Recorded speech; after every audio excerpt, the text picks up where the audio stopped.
Armbar, I just got back the odd copy from our sponsors. Can you do the read for me? Oh, boss, you know I can't read. Right.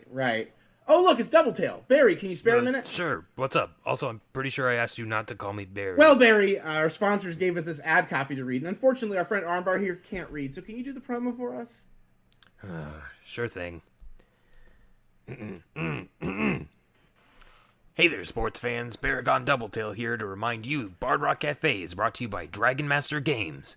Shop at their online storefront for your D&D and TTRPG products, as well as collectibles.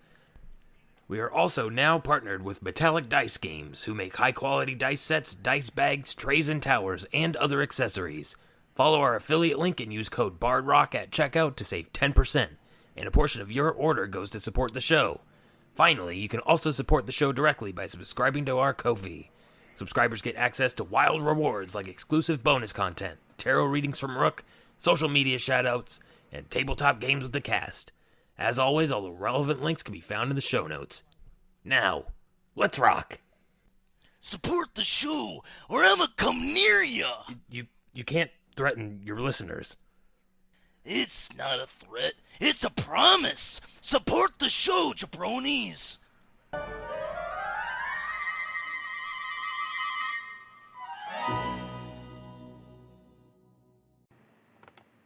Previously on Bard Rock Cafe, the show used to have recaps before each episode. Remember that? Well, now we're back. The Blackstaff informed our heroes that she knew of a way to restore the Tablet of Fate in Brock's basement to full power, a wish spell, and she knew of an upcoming tournament where one would be a prize. Armbar called in a favor to one of his old arena comrades, a Leonin by the name of Baragon Doubletail, to fight alongside him in the tournament. With just 1 month to train, can Armbar and Doubletail win the day? Find out today on Bard Rock Cafe.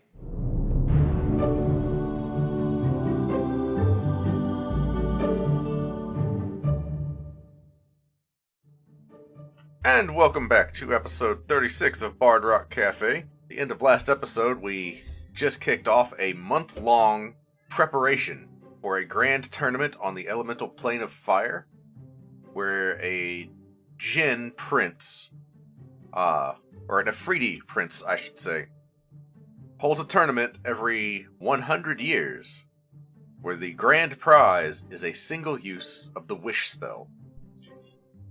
Armbar met up with Doubletail, an old wrestling colleague, and they are preparing along with the rest of the Bard Rock crew for this tournament. So, we are going to go through each character and what they're planning to do. To start with, who would like to go? We can get mine out of the way, since it's going to overlap with a couple people. Alright, so Nadir, what are some things you would like to do with your month? Okay, Nadir is primarily going to split his time between two things. One of them is to help Armbar and Baragon understand some of the things that they may be facing within the tournament. Nadir, well, this tournament isn't really his sort of thing. He did, out of curiosity, go to the one 400 years ago, and record a lot of the details of it, as he does. So he does have a chapter in his book about the competitors and what they did and how they moved and reacted and how, what kind of winning strategies were. So he's going to try and impart some of that onto Armbar and Baragon. And in their training, if there's sparring involved, he's going to try and teach some of the techniques that he saw used to one of the partners so that they can learn how to combat against some popular things. That's kind of his way of helping with their training. On the other end of things, he is going to be spending his time doing some research into if the gods are not on the material plane, and we cannot speak to them, they cannot speak to us, where could they possibly have gone? Okay. So which of those would you like to tackle first? Let's do the training. Alright. So go ahead and give me just a straight history roll. Alright. Ooh, 20. Yep. Low number. That's low for you. Ooh. You hate to see it. Yeah. You- Mr. Plus 15, you got a 20. Oh, man. Wait, hold up. You have a plus 15? I do. God. Is that, The that's deer's not a good at joke? one thing, it's Yeah. being smart. Wow. I've said this before. Nadir does one thing, and it's just no shit. Yeah, this is the thing. So, Nadir, as you both think back to your previous visit to one of these tournaments, and as you conduct some quick historical references relating to previous tournaments, every 100 years this tournament is held. And it's always the same Afridi prince that is holding it. It is something meant to pass the time. It is a grand affair. He throws a party that is designed to draw as much attention and trade and interplanar just bullshit from everywhere, right? You know that Afriti are not particularly moral. They are very sadistic and they enjoy violence and domination. So something like this, right up their alley, right?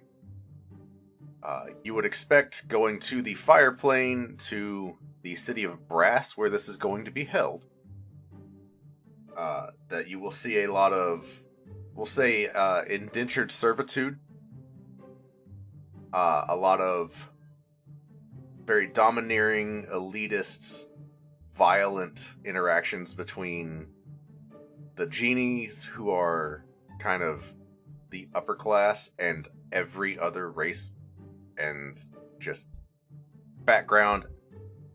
They are all second-class citizens. Very much a class divide, right? All right. The tournament itself, the goal is to win, yes. But there are a lot of precautions put in place to prevent interference. The unspoken rule is not that you can't interfere, but that the goal is to A, find a way to interfere, or B, to be entertaining enough to make the djinn want to let someone interfere. Does that make sense? Yeah. So, if everybody hates you, if you're boring to watch, it's going to be a lot harder for you.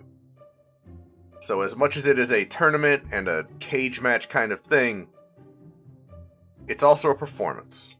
So, on both sides, you can expect to see tricks to try and gain the audience's favor. There is betting involved. Betting can involve gold, though it's usually like exorbitant amounts of it. But it can also involve other things, like contracts with devils, years of servitude, favors, stuff like that. Because again, this is interplanar stuff, and gold, while valuable, is not always the same value across planes. Okay. The arena changes. You don't know where they're going to be fighting. So you know, like you saw, there was one fight that happened literally in a lava field. There was a fight that happened falling through the air. Oh. There was a fight that happened just where it was just stone concrete tiles as far as the eye could see. There's a fight that happened entirely underwater. You don't know what environmental problems you're going to run into. Right. No, I have kind of a personal curiosity question. Sure. Where was the audience during the freefall fight? Well, so during your visit, you know that the audience can always see into the arena, but the arena itself a lot of times happens in something of a pocket dimension. Okay. All right. Because again, we're dealing with high magic, right? Yeah. Got it. So, the proctors of this fight create a pocket dimension that is of their design and throw the combatants in there, which by itself also makes it very hard to interfere, right?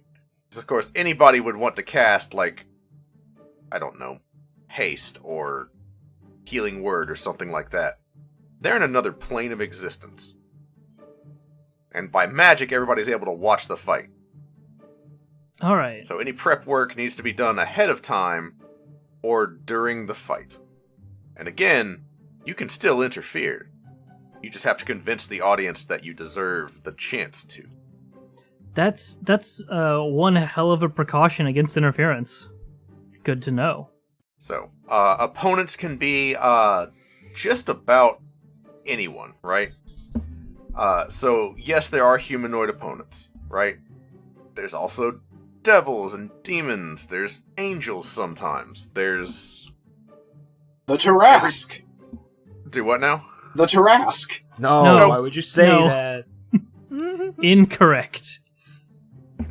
Please. There was one time there were Gith, there were Mind Flayers, there were Giants.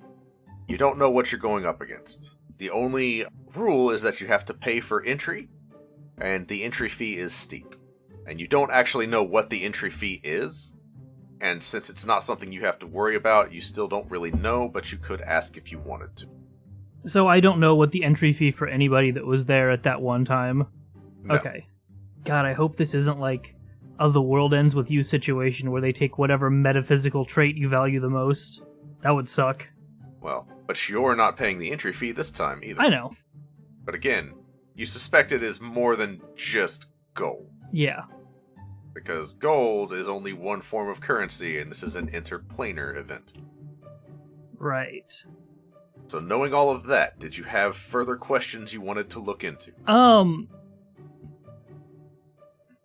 What I wanted to impart onto them is more tactile, more of actual like techniques that he saw people in the arena using, like actual fighting maneuvers that were very successful and that he can like teach to counter against. Okay. At least on a theoretical level, because he's not going to be fighting. Right. Okay. So I'll say this. For that, you spend some time with Armbar and Doubletail. Go ahead and roll me just a straight intelligence check. Try and pass on the knowledge. 13. Okay. Alright, so from Armbar and Doubletail, as you are trying to gain some fighting knowledge from Nadir, go ahead and roll, both of you, an insight check. 21. Dang.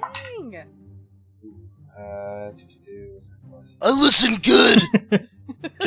So can I use one of my, before Barrett and Gon rolls, can I use one of my, I have approximately 450 bardic inspirations for the entire month. Can I use one on him? Jeez. Sure. Okay. Is that a D8? Yes, it is. Ooh, a 7. Okay. That makes my total 21. Okay. So, We you both scored gain... the same on the test. Right. Without copying each other's answers, you scored the same. Wink. Hey, what'd you get for number 7? I put D. Armbar doesn't even know the letter D. It doesn't matter, he put it. No, I know the letter D. He I know does, Oh, you do? actually. Okay. A, B, C, D, and H. Okay, I didn't think we got to D yet. My bad. That'd be funny. He can just get through a multiple choice quiz. Yep. Without reading the questions, he just knows. Oh yeah, Yeah. what did they say? Which one do you like better in that moment? you It's know? just intuition. Yeah, that's exactly it. Armbar, roll a luck check to see how you do on a multiple choice test. Oh. So you both gain some knowledge about the different fighting styles from various types of combatants that you might encounter. So what I will say this does is I will let you basically start each fight with inspiration. Ooh. Nice. All right. Inspiration as in, like, bardic inspiration? No, or no, no, inspiration like- as in, like, we get advantage? Like you give yourself advantage. Okay. So once per fight you basically say, alright, I've seen this kind of fighting before, I start with advantage. I'm Sick. going to use it here. Gotcha. Cool. And it comes very naturally to you, right? You've done, like, fighting is your thing, right? So Nadir's talking about it on, like, this abstract level, and you're like, oh no, I know exactly what that looks like, right? Because like you've punched a Knoll in the face before, right? You understand the mechanics of it. You're So trying to describe a smash. power bomb. That takes me back. Yeah, so you kind of connect the cerebral with the experience of actually having encountered something similar. And you understand. That, I will say, is that half of your thing, Nadir. Okay. As far as researching the gods, go ahead and give me a religion check. Oh no, 8. Would you like one of my 449 remaining bardic inspirations? Oh, this is great. Would you like my assistance? I The assistants would just get him the one. I am going Oh, to buddy. use one of my approximately, oh god, what do I have? 180 sorcery points to magical guidance. To whenever I fail an ability check, I can just try it again. Let's try that again. And yeah, I'll take the Okay. bardic inspiration too if you want. All right, yeah, might as well. You are batting a Yeah. 1,000 right now. 18. Like, this is making up for those bomb-ass rolls you made before. These are Yeah, I shit. know. Holy Yikes. Better to get him out of the way now All right. when we're not in mortal danger, though. Yeah, imagine level 6 campaign. 18? What a shit roll. cow. Okay, when you Nadir have, gets like 30 something of the good roll.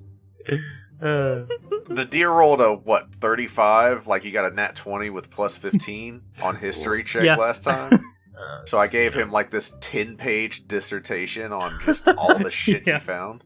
So, here's the thing. You rolled really, really well last time, so an 18 total is not going to give you any new information. What I will let you do is, in conferring with different wizards from different nations, right? Because you guys have... The Blackstaff called in people from, like, Thay, Neverwinter, Lantern, Evermeet, like, just... There's people from all over, and everybody has kind of been discussing this, right? The consensus is that the Divine Gate has remained shut. And so the way the Divine Gate works is that it is a net, Right. basically. Right? So, smaller beings can get through, but the gods themselves cannot, right? Which is why you can summon a celestial through the Divine Gate. Does that make sense? I have an idea. But I don't think Nadir does because of what you've said in the rolls. Okay. I'm going to keep that in my back pocket. Okay. Cool. In that case, since he did kind of hit a wall, what we discussed in private will probably happen a lot later. Okay. Do you want to come back to Yeah, it? yeah, let's come back to it. Let's build suspense. It's mystery. Okay. We'll wrap back Oh. around to Nadir's no. last thing. Oh? Yeah, don't worry about it. It's fine. Okay. Let's see. Who wants to go next? Okay, I want to go next. All right. I have a bunch of stuff, but a lot of it can be resolved off screen by me saying it here now. Yeah. So, which, real quick, Steph, I will answer your question here in just a minute when we get to you.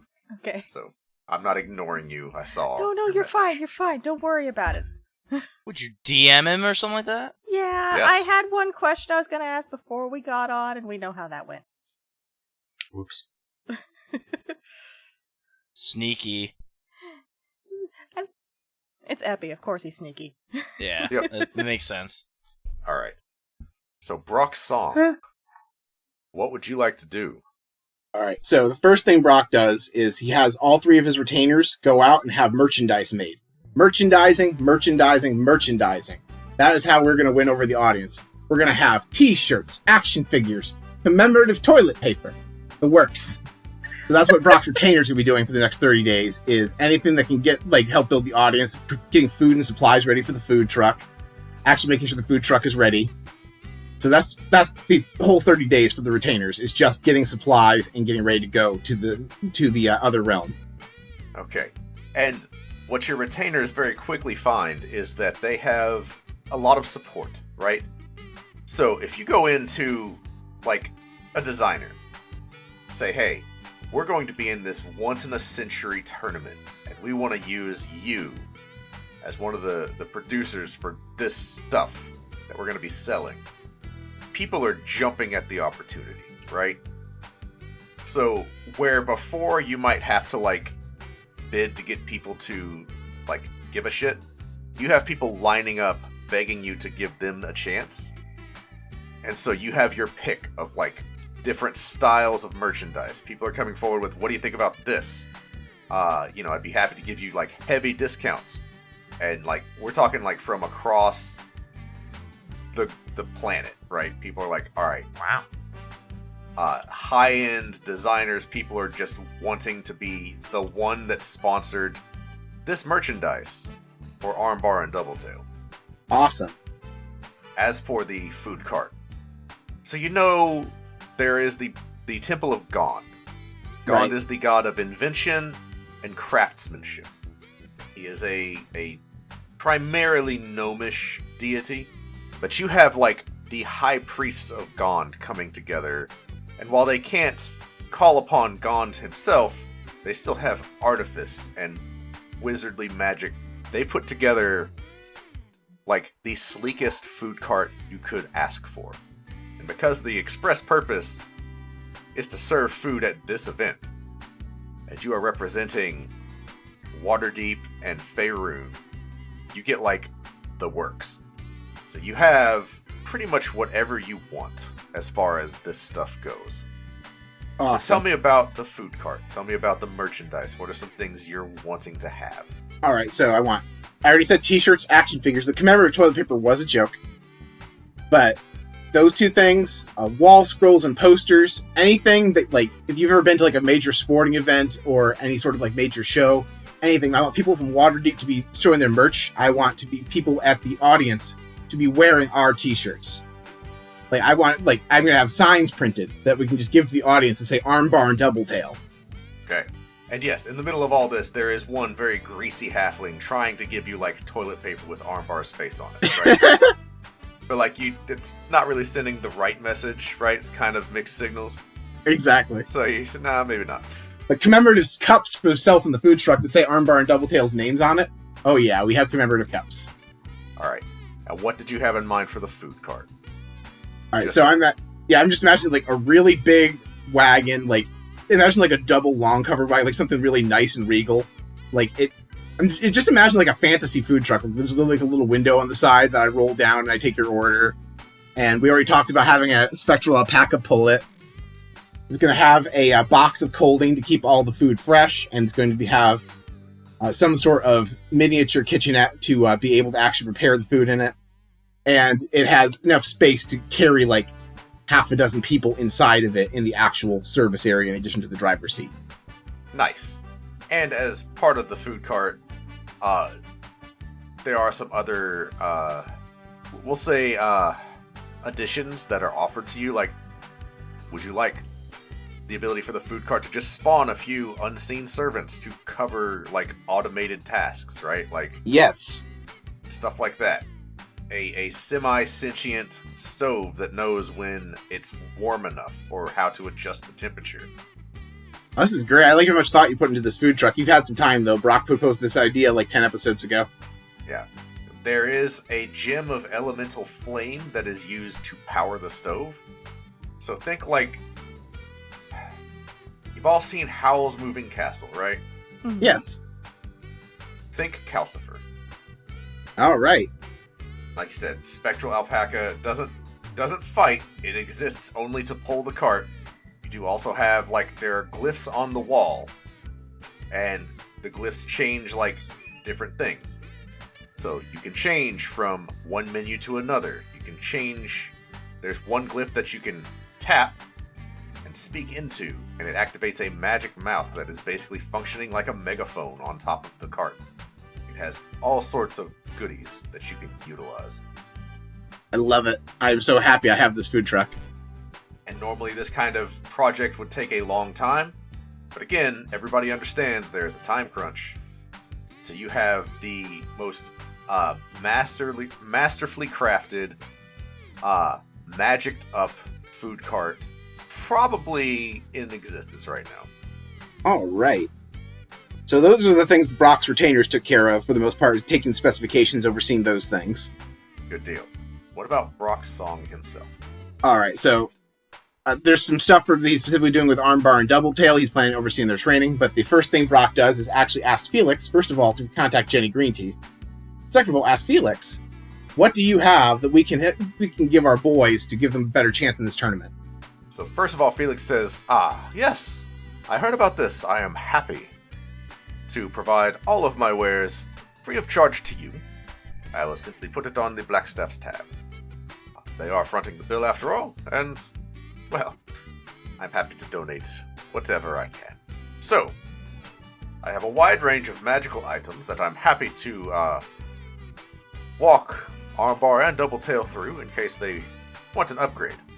I will get in touch with some of my contacts and see if we can't provide some other forms of support. I know I will personally be in the crowd rooting for you. And I have already placed a few of my other friends at various places within the crowd to encourage people to root for you. So I'll be doing my support that way. And I'll make sure they all have signs. Brock hands Felix one of the signs. Oh, thank you. I will make sure they have everything they need to put on a show of it. I've been to several of these, you know. I did not know, and can I roll history to see if I know how old Felix is? Sure. Natural 1. Oh, Mhm. Sure. So Brock has no clue. All right, It's about let's. 20. All right, D100 roll. 93 fantastic time. Oh shit, that's right, yeah. and 90. 93 and 90? Wow. Okay. Which one would you like? 93. Alright. So as you are speaking with Felix, like, you just start to yodel everything you say for about a minute. Oh my god. I can't believe you went to another one of these. Is that yodeling? It's the best. It's the best Paul has. We are not doing that with our No. mics. Absolutely not. Oh my goodness. No, Can I you- did. Don't worry, I did one. I know what that we can put that in post. Right. I know Oh a guy. my god. Yodelay, Can you yodelay, imagine- yodelay, ooh. Audacity would just... It would edit us out. It would be like, nope, that is just background noise. We're not putting that in this file. Now that's what Discord would do. Audacity has the audacity. Yeah, so Felix looks just jovial, and he is excited, and he is happy to back you in any way he can. So he is making his full inventory available to Armbar and Doubletail, and we will get to that when we get to them. He is reaching out to some of his own contacts to encourage them to also support Armbar and Doubletail. And he will be distributing merchandise to whoever agrees. And he does agree to reach out to Jenny. All right, so we will resolve that with them too. So the Yes. only other thing Brock had besides training stuff for them is Brock wants to go back to the Keelhaul Dwarf. He has some business there. Okay. So you are easily enough able to go back. What do you do as you...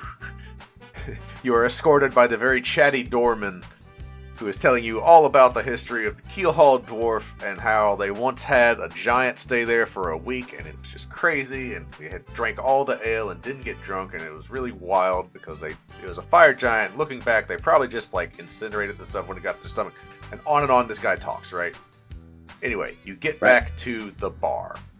And I tell the barman, so I have an interesting proposition for you.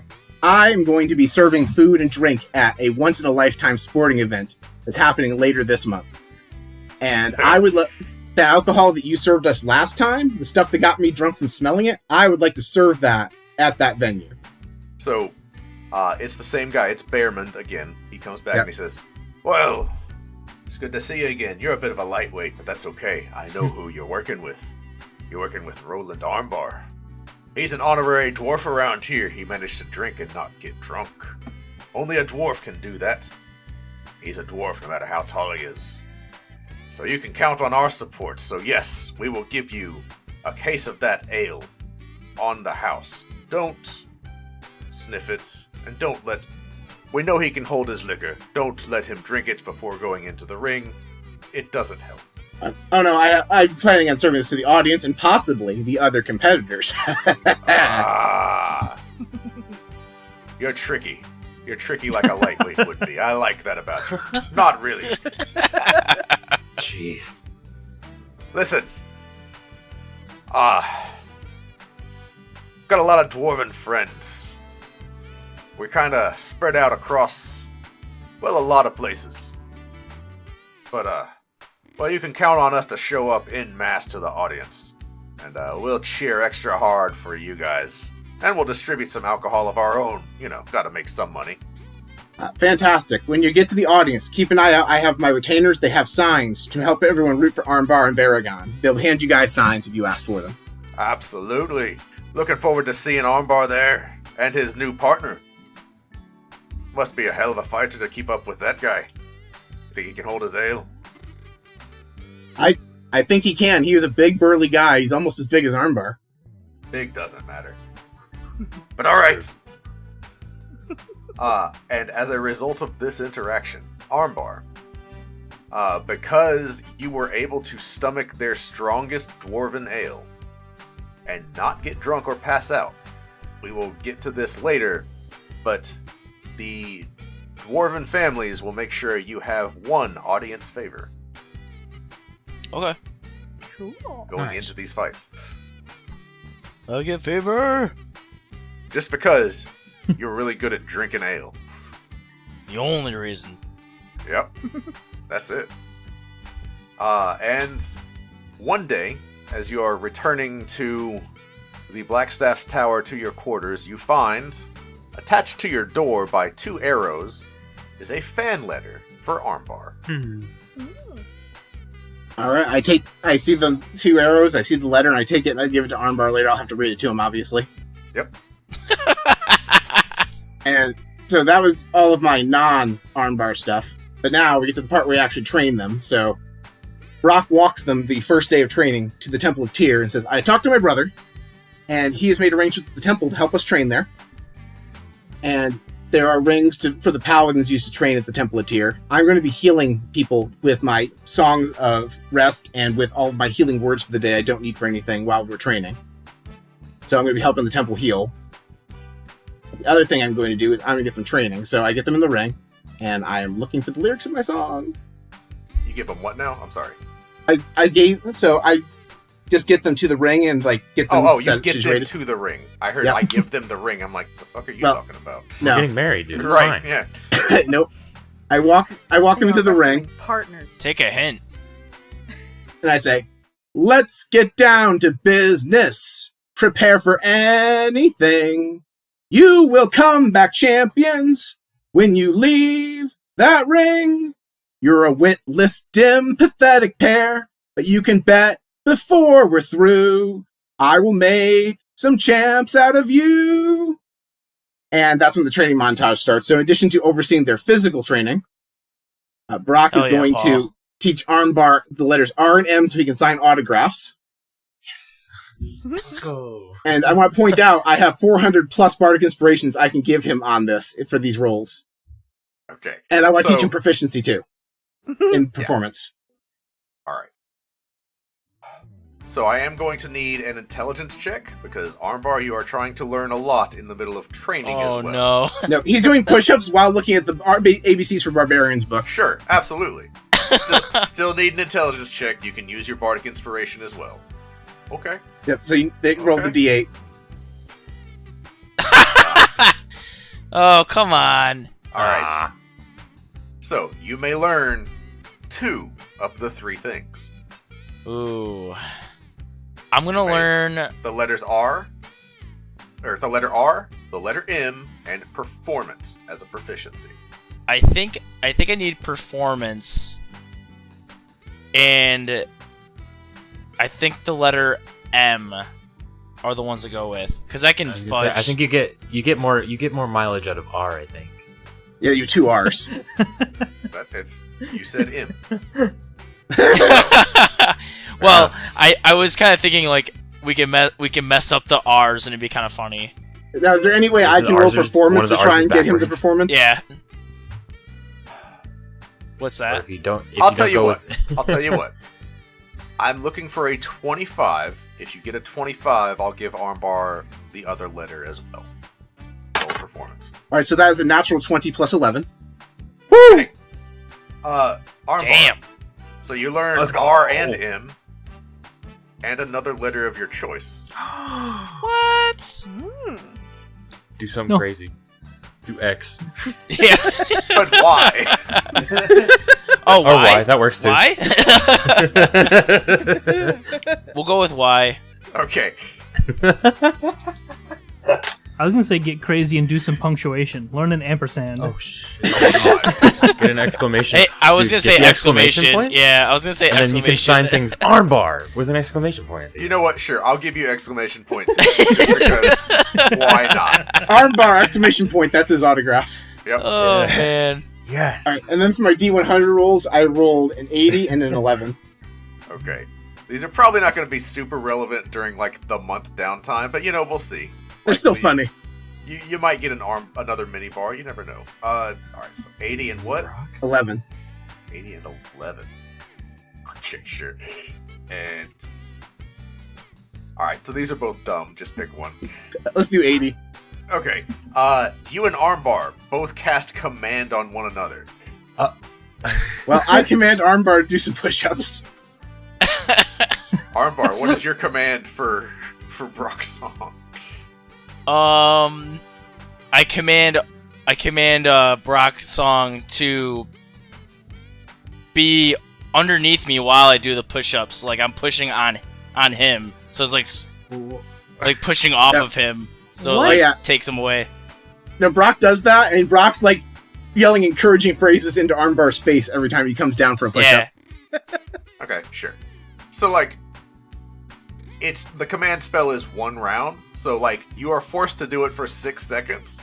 Everything after that is just We roll with it. right. But like, we still got 200 more. You gotta stay Right. there. Come on, I just keep doing that thing that like fitness instructors do where they tell you have one more, but they keep saying it over and over again. It's clearly more than one more. I hate that. every time, look, whenever they start doing that shit, I just stop and I'm like, look, that's, It's not helping. right. I've done that before. Like, no, you can tell me don't quit. You can tell me push through it. You can say the actual number. You can say, yeah, you can, right. You can say some stupid shit like no pain, no gain. That's fine. But just one 16 more. If you say one more 15 times, I'm just going to stop. You're just insulting my intelligence. Don't do that. Don't do that. It's to Yeah, make you knock that off. desperate. It's to make you try harder because you think you're done, and then all of a sudden you're like, oh no, I gotta squeeze this last one out. I'm pretty sure I I would guess. just keep doing push-ups if they told me a fun animal fact for every one I did.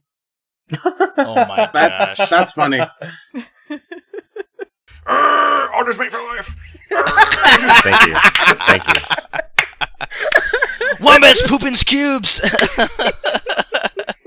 Platypuses have poisonous thumbs. Oh my god. Poisonous thumbs?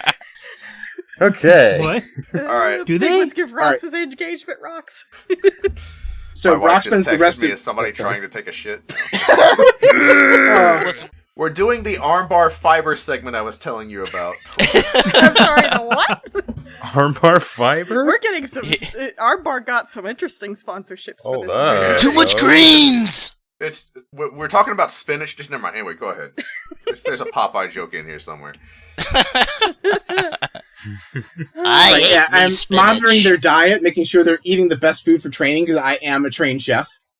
So I make I'm doing their nutrition, I'm doing their fitness, and like I said, I'm spamming all the heals I have available at the Temple of Tyr while we're doing it. The food truck, the second it's ready, is outside the Temple of Tyr selling stuff. All that good stuff. Okay, real quick. So, do you read the letter to Armbar at some point during this month? Yes. Okay. So the letter is just this gushy fan mail, right? Talking about how it's written by like a bunch of people, right? And like their signatures just scribbled all around it. just talk about how we love you, we think you're great, we used to watch you all the time, and now our kids can watch, and da-da-da-da-da-da, right? You know, like, the letter. At the very bottom, in very stylized letters, is GL. Green Lantern. And as a... Yes. The Green Lantern Corps is on our side. And as a result of this, that is another audience favor that will be available to you. Yay!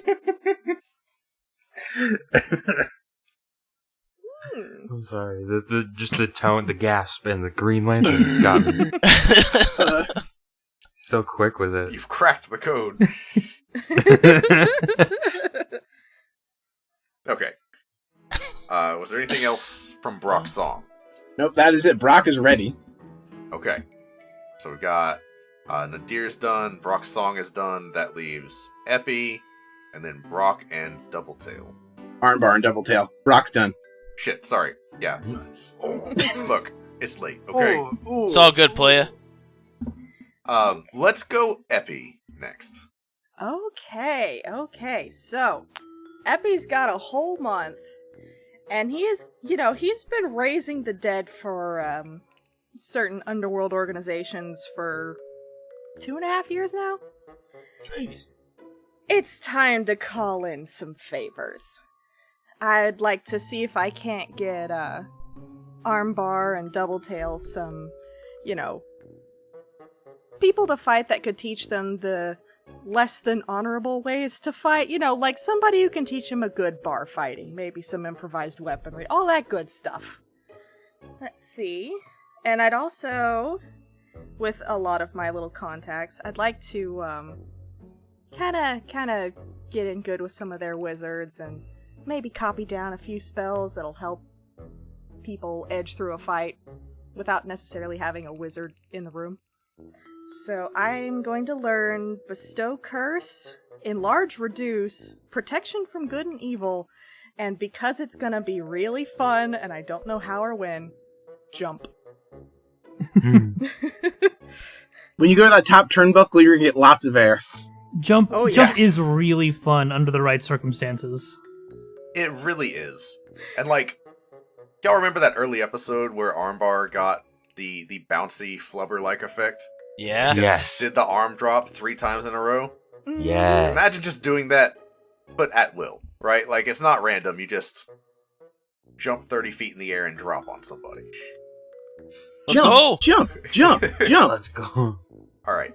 So, Epi, you have the support of all these different libraries and nations is behind Armbar and Doubletail. However, you are given access to spells and training of that variety. You also have access to underworld contacts that also have access to spell scrolls that you can copy.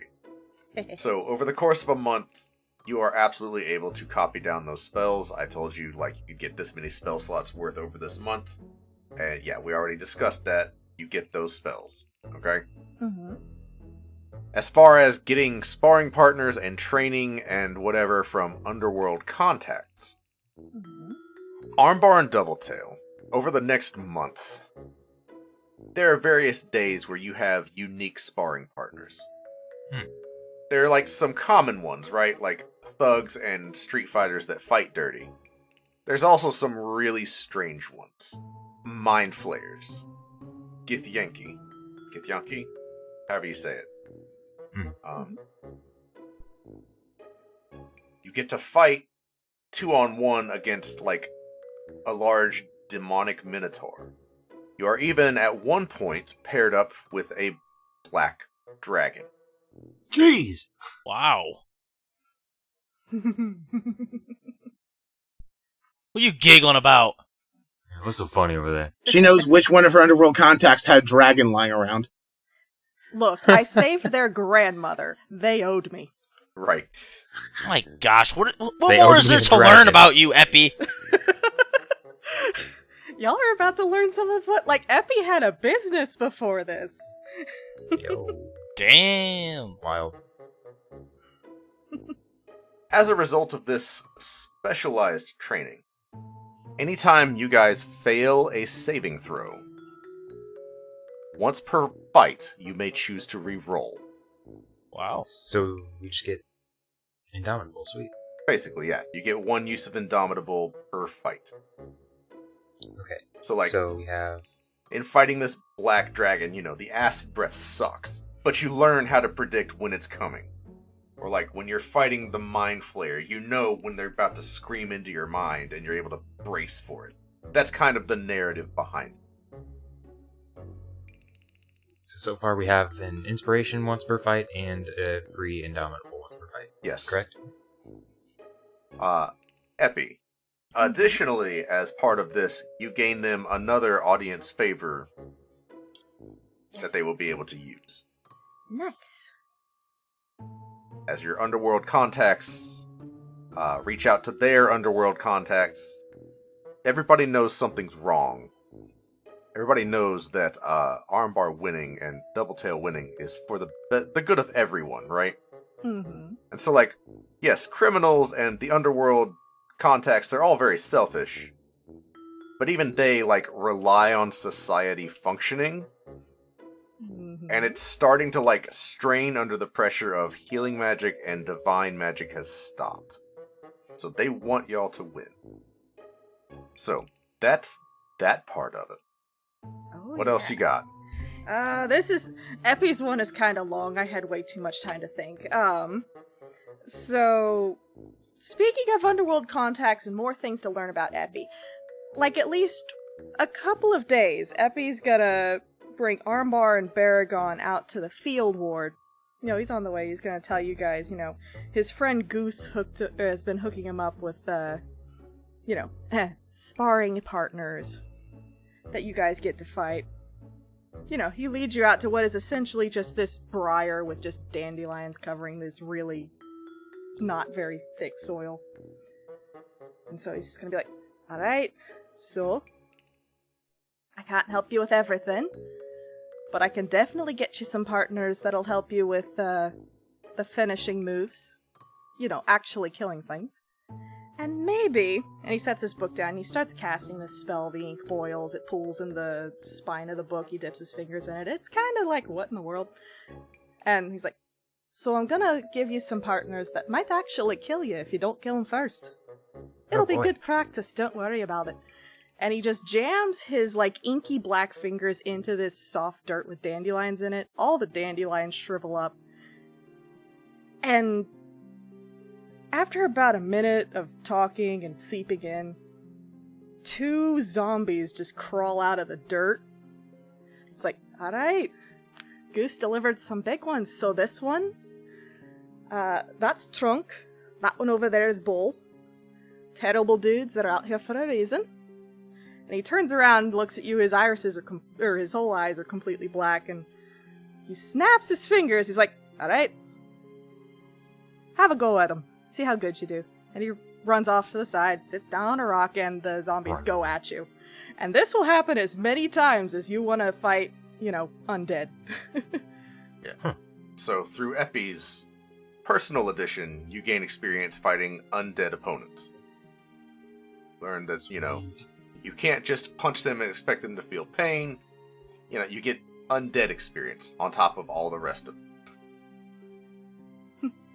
And when Brock sees Epi do that, and Epi comes and sits down while watching them spar, Brock says, Epi, you know how that thing you just did is very unpopular with people in charge around Waterdeep and most of Faerun?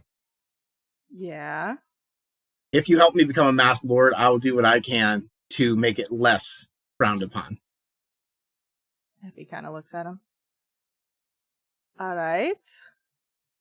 I mean, certainly would make my life a little easier. I wouldn't have to do this in so many backdoor deals. What kind of help are you expecting? Well, besides the favor of your family, if you can help me raise funds for my campaign coffers, my brother made it sound like it's going to be very expensive to try and become a Masked Lord. Ah, there it is. You want money. Alright. Well, if we're going to do money, I'm going to need to drum up the diamond business again. Gonna have to ask Levi if I can use his roof again. Anyway, he has like this little attic he never uses. By the way, places I was going whenever y'all were going off to your hotel. I have my own hotels, but Levi's roof, that's usually what I've been working out of. Speaking of, if he ever dies of old age, I did sort of agree, as part of renting the space, that I would send his zombie corpse through his ex-wife's house. So, yeah, something about getting all of something about getting all of the carpets dirty and the in-laws freaking out or something like that. I don't know how that happened, but anyway, I got the space for free. I will have to pick up some things from there, but after that, sure, we can absolutely use that to drum up the diamond business again. Sounds like a plan. Don't worry, Felix knows all about it. Felix knows all about everything. Apparently the Blackstaff has a tab with him. That doesn't surprise me at all. That actually did surprise me. I was surprised by that one. It's the Blackstaff. They have to get your weird ingredients from somewhere. I mean, yes, technically you're not supposed to study necromancy. You could be a soul in a jar or on a bookcase, but sometimes you need ingredients. So you have contacts. But yeah, sure. I don't mind helping you out. But I am going to call in some favors. Your masked lordness.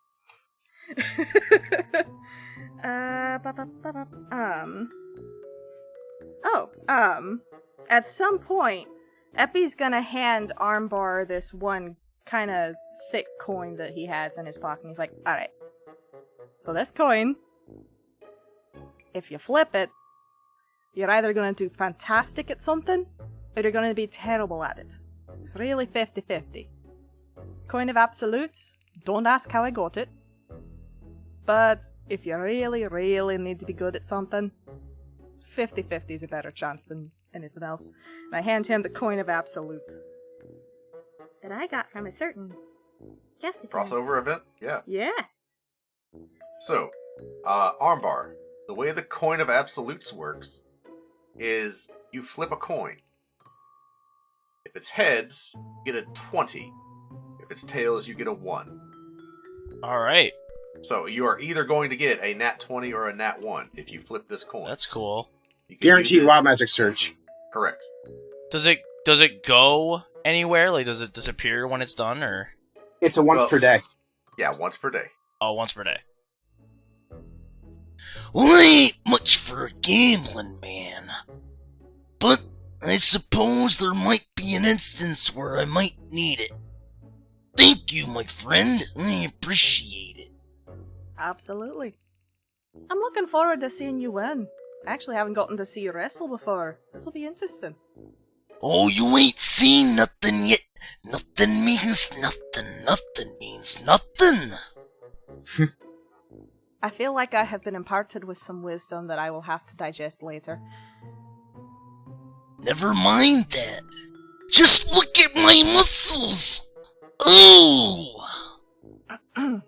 Yep, yeah, you definitely have lots of those.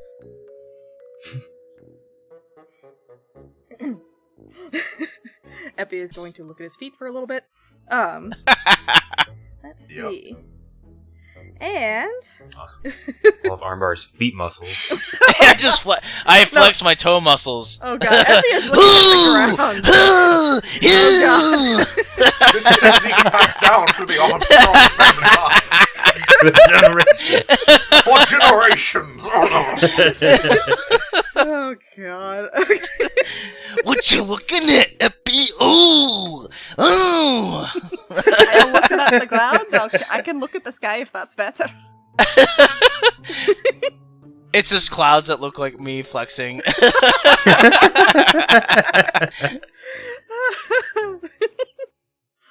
Oh my gosh. So after Epi gets to watch two incredibly muscular men beat the shit out of some zombies every other day or so. Yeah. I am going to, you know how I have that little homunculus whose name I can never remember? Yes, I have also forgotten their names, so it's fine. It's fine. I literally did not put it in my notes, so I have to go listen to the episode audio again. Alright, well, their nickname is now affectionately Tin Can, And Sure. That's so- going in the notes. Hang on. We're just gonna Yep. make that canon. Yep. So Tin Can, whose Tin name has Cannon. been Tin can. Epi forgot the name and had to come up with a new name. Yeah. It's one of those you give somebody a nickname until you can remember their actual name, but nobody else knew their actual name, so you're just kind of listening for the hints and it never comes Oh, up. well, in canon, canon, you forgot this homunculus's name that you gave it, so you're just like, no, it's Tin Can. That's your new name. Love How it you. is. It's affectionate. And Epi is at some point going to copy down his Revivify spell and title it in that very fancy handwriting, Mortimer's Revivify. He's gonna roll it up. He's made at least 2 or 3 copies of this.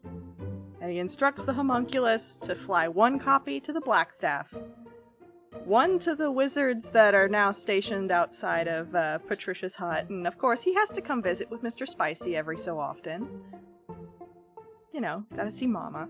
And also he's going to send it to 1 copy of it with another letter attached to his family. In different packaging.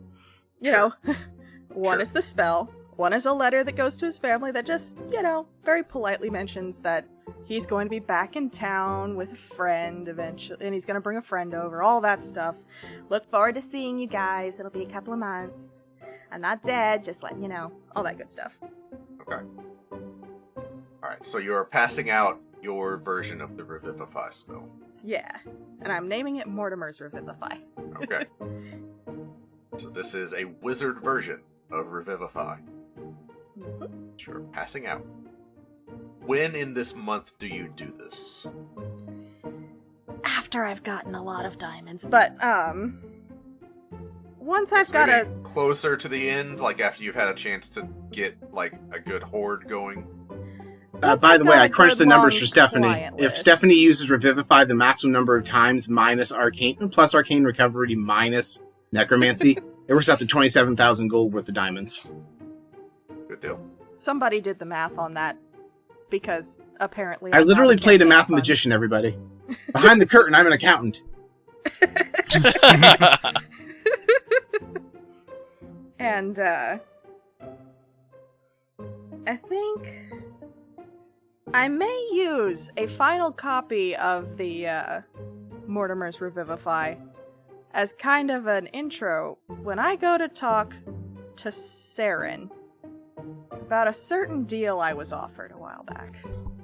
Okay. And I would like to help him with getting those potions in return for a big favor. Okay. The potions got distributed, though.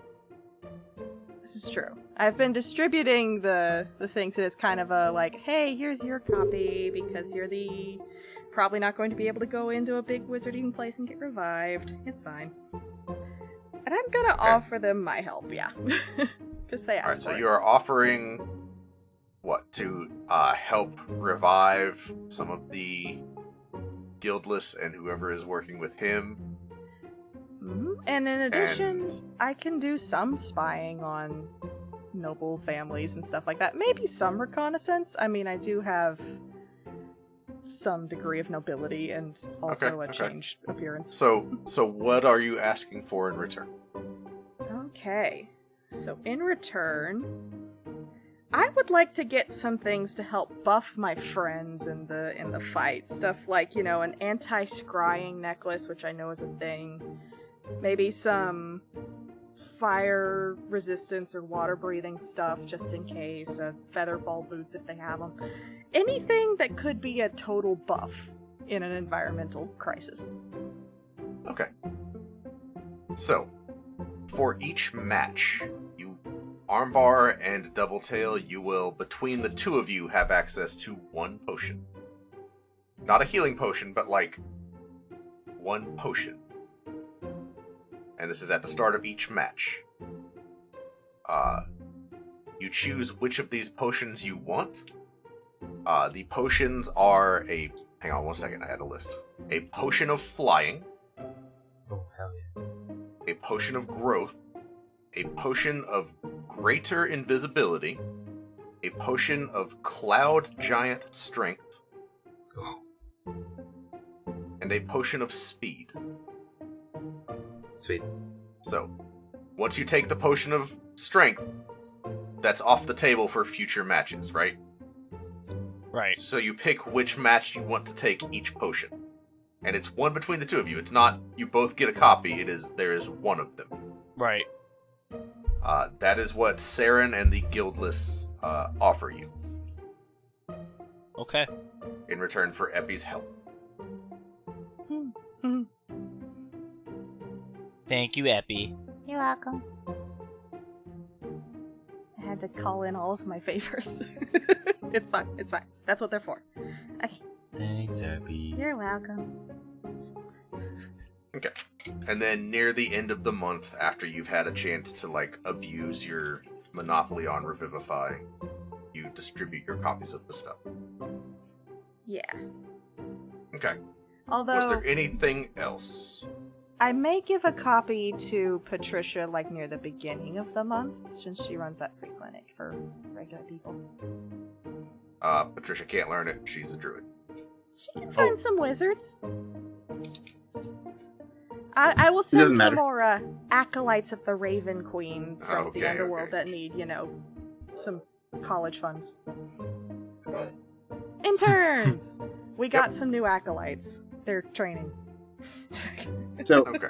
can I actually ask a question above game? Because I didn't get a chance to interact with Saren when I was at this tavern, but Epi does. I want someone to have passed on to Saren the blessing of our group. Even though the Ralnar's family distribute the potions anyway, please still feel free to rob them. Okay. Gotcha. Yeah. So, you're certainly able to get that message across. Because those guys were dicks. I mean, they were. They were pretty bad. Okay. About 3 weeks into the month, you hear about that family getting robbed blind. No evidence left behind, just cleared out, right? Everything gone. The Grinch stole motherfucking Christmas. Yeah. Yeah. I mean, just everything that was of any remote value just gone from their 3 houses. Wild. Anyway. Yeah. That's All right. so strange that happened. And you said that I had... Oh no! Yeah. Right. So Whoopsie. I may have some wizard help and training and stuff. Would I be able to perhaps call on some of these worldwide wizards for help gaining a war mage feat? So, I'm going to offer you a choice. You can Okay. train with the wizards for the war mage feat, or you can train with Mortimer for something different. Oh. Let's make a deal shit. Ah, crud. Because the war mage feat lets me do, I know. I'm aware. Oh, man. Nah, we're Well, doing actually, Mortimer. This is the Monty Hall problem. He's saying this because what he's asked to offer is better. I'm doing Mortimer. Look, he's my bestie, man. He's my best friend in a book. We're gonna learn from Mortimer. Okay, so we are bypassing the war mage feat. Which, speaking of which, Mm-hmm. so Epi, you're spending this whole month casting Animate Dead, right? Yeah, and then letting Armbar and Doubletail kill it. Yeah. So let's see, that's 30? That's a lot of experience. Something like that, yeah. I mean, this way they get some experience with the actual killing moves. 'Cause you can't really kill your sparring partners unless they're already dead. Oh god. What is my going God. I on? forgot Kenny's about trying to the figure out how wild many magic wild magic rolls. rocks. Terrified. My Wait till he spells realizes trigger I've been wild spamming magic. Healing Word. He's trying to see whether Why I can get would- that wish. No, you proc wild I magic lost- 60 times. I lost count, fuck!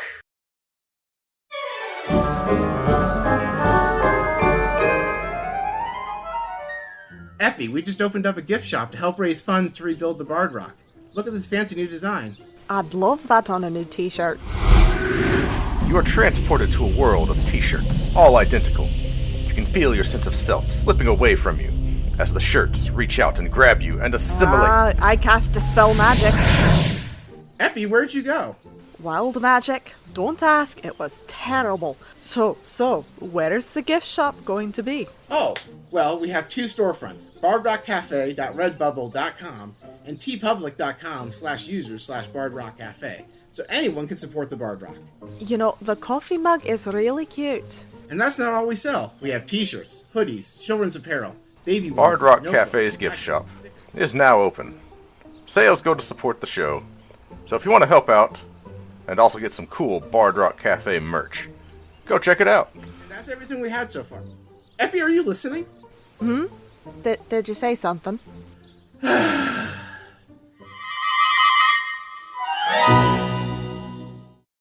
We're gonna do 5 more in this Okay, so you're on the low end by a little bit. I need 12 D100 rolls, please. Oh, my Wait. god. Hold on. We need to, because we also spent the month casting Revivify. So That's true. the Revivify does not proc it. Okay. Including this, not even the ones that use actual spell slots. The Revivify does not proc it. Okay, good. Okay. Do I proc wild magic whenever I cast spells of a certain nature? Give me 12 D100 rolls. One at a time, please. Okay, we've got a 91. Hang on. You cast Sending on a distant creature for which you have nostalgic feelings. Poor Pietro, he's just getting so confused. Is it Pietro again, or is it somebody else? I think, Nah, for funsies, I'm gonna make you do Levi. So, you know, Okay. I'm reviving a bunch of dead people, and I cast Sending on Levi by accident, and I'm just like, alright, just to clarify, so when you die, I send the zombie through your ex-wife's house, you really need to leave her address for me? Like, just came to mind. But anyway, and then I probably cut off because it's 25. It's my house! She kicked me out, but I still own it. I got the deed to it, and I want to go through and wreck shit. That's like the end of the message, like, because it cuts him off. Okay, next D100 roll. Okay, next one is a 57. Okay, for about a minute, like, you were basically blind. Like, not all the way blind, like, the world is heavily obscured. Like, you have a really heavy prescription and you're not wearing your glasses, right? Don't attack me like this. For about a minute, Epi's just kind of rubbing his eyes. And, like, every time he gives the zombies commands, because, like, you go back to the Dandelion Briar, there's new zombies every day. This is definitely where they dump off the people nobody wants. Yeah, no, It's but... so dark. Don't worry, the Dandelion Briar and the Field Ward is definitely a nice place to have a picnic. Anyway. Okay. Alright, next D100 roll. Next D100 is a 47. 47. Your entire component pouch, like, just ejects from itself and is now floating around you, just like... For about 10 minutes, you just have an orbit of components for spells. That's kind of cool. If you try to cast a spell that requires a component, you have to, like, Grab it. work at it to catch the component, because, like, it's orbiting around you, and it's, like, just almost out of reach, so, like, you have to grab at it. Like playing keep away from you? Yeah, pretty much. I'd cast Mage Hand. Let me see if Mage Hand requires a component. Do It I have doesn't. I don't have Mage Hand. Why do I not have Mage Hand? Anyway. I can't answer that question for you. Alright, next Because I'm D100 not roll. smart. Anyway, I 76. can't spend the whole session on you. 76. I'm sorry. Wait till Kenny realizes It's I've not spent- all I've about cast you. 300 spells this month. Alright, so 76, nothing happens. Next one. 83. 83. For the rest of that day, like a compulsion, you tell each creature that has an intellect greater than 3 which school of magic you think they fit into as a person. Oh. You are like Oh, that's compulsively telling people their Hogwarts house non-stop. Just, oh my god, you are such a conjuration guy. Just da-da-da-da-da. Anyway. Yeah, Next one. Okay. Now you have to go through and say who's who. Yeah. Actually, I mean, yeah, alright. So, Actually, who's yeah. who? Okay, let me look up the different schools of magic because I am school magic, D&D, okay. So, what are the schools of magic? Okay. Oh god, I don't know what any of these are. We can. We will circle back I'll around. tell you, yeah. Let's to circle that. back around We'll to do that this. post. Just as we're resolving the rest of these, we have about 6 left, I think. Check the Twitter. Yeah, right. Actually, yeah, that's a good idea. We will post what Epi thinks the rest of the party is on the Bard Rock Twitter. You should check it out and follow. Okay, plug's done. Next D100 roll. Let's go. 72. Free plug. You're welcome. 72. Thank you. Okay, nothing happens. Next one. 83 again. Oh. 83. The same one. Another day of you just telling everybody what their school is. All right, next one. Oh god. 18. 18. No, you skipped 64.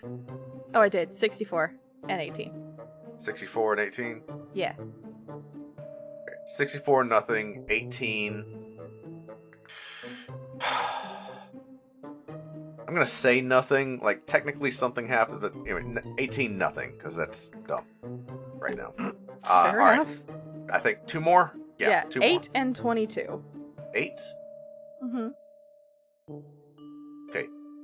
The next time someone around you casts a spell, you just automatically counterspell it. Oh. And then what was the other one? 22. You said. Mm-hmm. Nothing happens.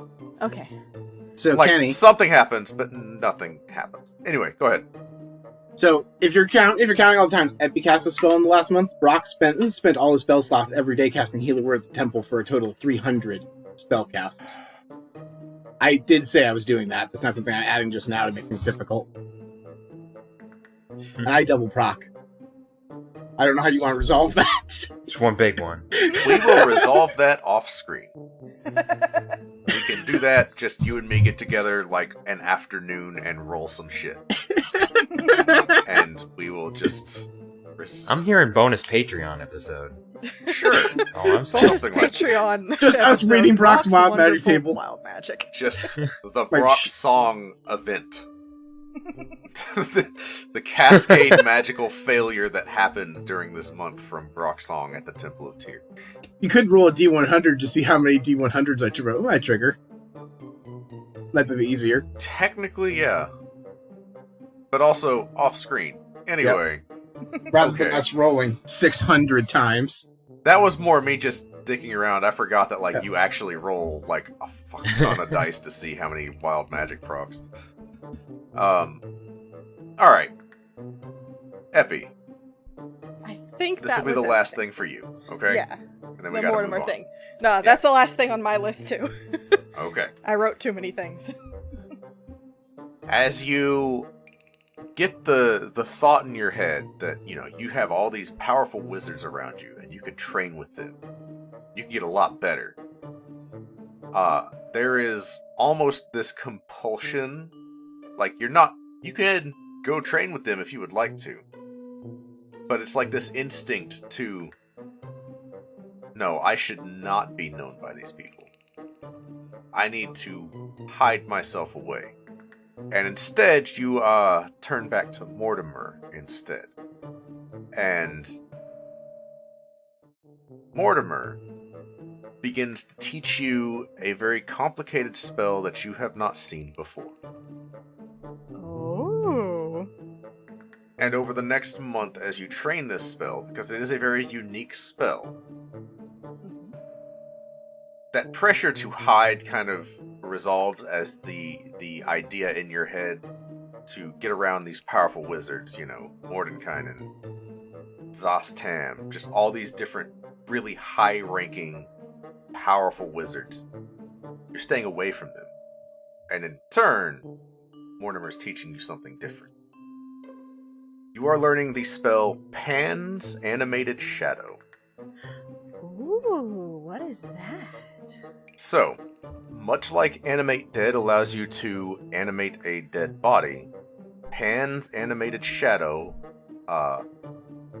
is a 3rd level spell that allows you to target the shadow of any humanoid creature, and that shadow gains a limited amount of sentience. The shadow serves the person to whom it is attached.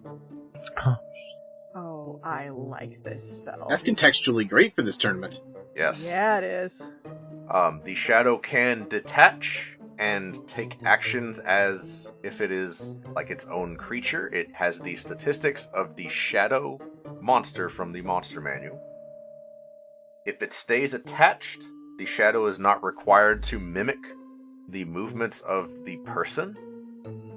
And the shadow can, as a bonus action, make a separate attack on the target's shadow as long as they are able to touch. And the damage carries over to the target. Oh, man. So if it can't block? They can, but they would have to block knowing that the shadow is attacking them. Does that make sense? Can you Attacking link their me shadow. to the text to that so I can put it in my I little spell thing? will include it in your character sheet for you. Thank you. That's awesome. I love it. That is a 3rd level spell. You can only have one shadow animated at a time. So you can choose yours or someone else's, but you can only have one going. Understandable. Oh, I am so glad that Mort coming through again. Let's go more. Yeah. Morty. Morty. Morty. Mortimer, my definitely not haunted, cursed, or otherwise not a bad thing spell book. It's fine. Everything's fine. Yeah, it's fine. Okay. So, Yeah, moving double on from tail. Epi. Yeah, over the course you'd probably see me write in the book and it disappears and it writes back. All sorts of fun stuff. Yeah. Not even a question. This magic shit. Okay. Armbar. What would you like to do with your month besides train rigorously with the rest of your party helping? Ooh. Among all of the things available, you do have access to a wide range of magical equipment upgrades from both Felix and the Blackstaff. Okay. I guess I would like to utilize that then. I guess that's a good opening for the conversation. I would like to upgrade our weaponry. So it's like if Armbar could upgrade his great axe, and then Minibar could upgrade his club. And then I was thinking that maybe the spectral alpacas could get like a spectral hoof upgrade where they deal more damage with like a different type of hoof, like it's a spiked hoof or it's like a diamond encrusted hoof or something like that. Sick. Pleats. Diamond encrusted hood. All right. Yeah, something crazy like that. Cool. So the Blackstaff can help you with the alpacas. And we'll start with that, actually. So you are brought to someone who is known as an Ink Master. Because your alpacas come from a magical tattoo. The Ink Master is a drow wizard. And they set about upgrading and enhancing the tattoo that is already there. So where before there were just 2 alpacas kind of as like a tramp stamp on your back. Now, it is like covering your entire back. Yeah. It is a very elaborate, detailed description of the alpacas. Alright, so your alpacas before could be summoned once for an hour. They can now be summoned up to 3 times a day. If they are dispelled, you have to wait an hour, but then you can resummon them up to 3 times in a day. Okay. They have some additional abilities. So basically, the short version is instead of the draft horse statistics, they are now war horse stat blocks. And instead of using the normal damage die, they go up in 1. So let me look this up real quick. So normally a warhorse would roll 2d6 for damage with their hoof attack. Mm-hmm. Your alpacas will roll 2d8. Wow. Okay. And they also have a trampling charge attack, where if they move 20 feet in a straight line, they can make a hoof attack and knock the opponent over unless they pass a strength save. And then if the target is prone, they can make a bonus action hoof attack as well. So they just bowl people over and stomp them to death.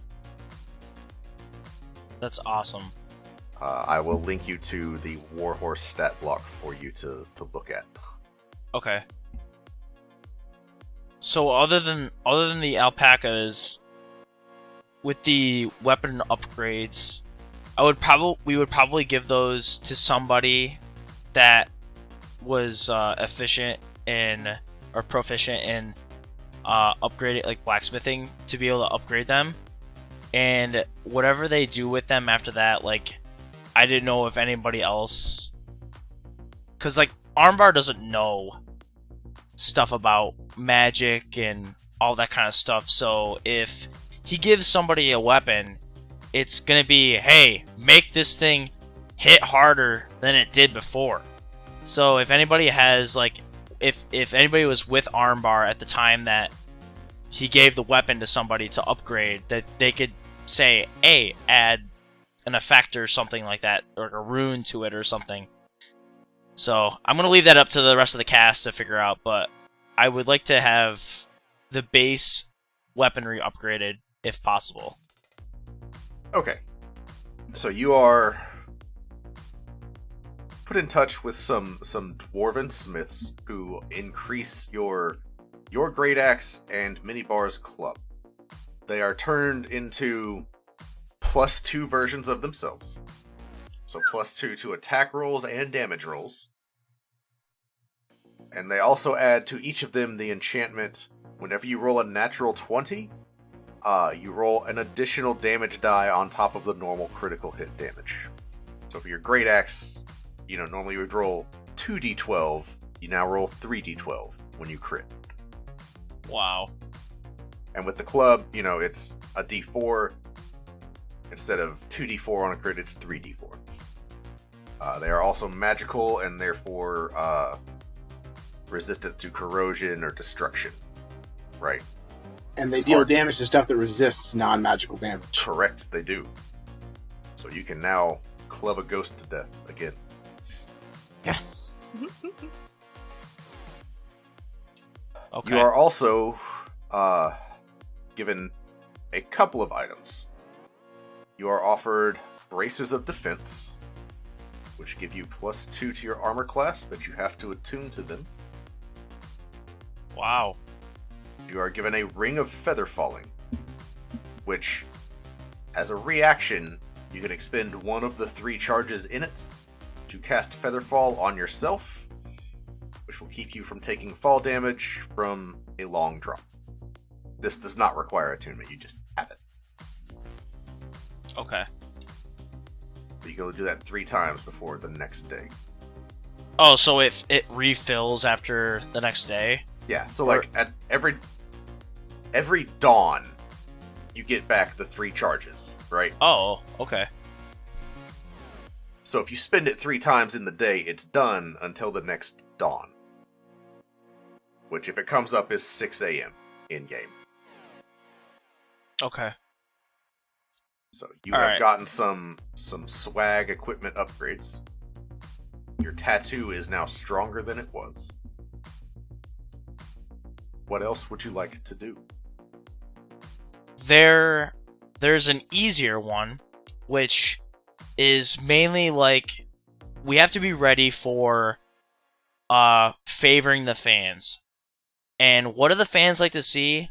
A badass entrance. Yes. So we have to have, pyro, we have to have fireworks, we have to have an awesome badass entrance music, and we need to have the clothing. And I am thinking extravagant tassels and hats and robes to make us look badass. So it's all about the performance. It's all about the entrance. So anything that we can get from the local area, people are lining up to help us out with it. Like, we should be able to get, everything set up so that our entrance is perfect. It looks awesome that everybody is like, whoa, those guys are so cool, you know, everything like that. Awesome. Yes, I you can love it. absolutely do that. Whatever kind of entrance, I'll tell you what. The first time, you and Marty can talk about this out of character, but the first time the two of you enter, you can describe your outfits and what the entrance looks like, whatever you want it to be. Okay. Because you have as much support as you need for that aspect. Okay. Alright. Another thing I was thinking about was, and this is kind of a stretch, but I think it kind of fits, is that as a fighter, you kind of learn what to expect out of an opponent. And as we've been training again, and going back in the background of Armbar, grew up in slavery, and just trained his ass off, met a bunch of people. He's a big guy. They probably sparred every now and then. And when he made it to the gladiatorial area, he fought many different kinds of races and people and techniques and everything like that. So one thing that you tend to be able to collect as a fighter is that you kind of see, or you can foresee, the attacks that an enemy is going to do on you. So I was thinking, since I have danger sense from a barbarian class, and it kind of gives you an edge to dodge away from danger as a dexterity saving throw, but it's only for traps and spells.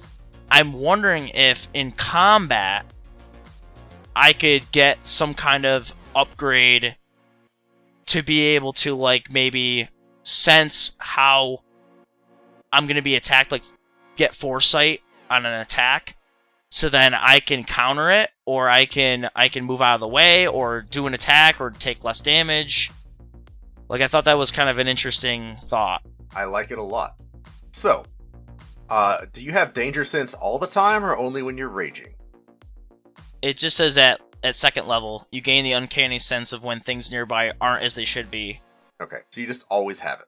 Yeah. So as you're fighting, I will let you do this, because I don't want to unbalance things too much. Right.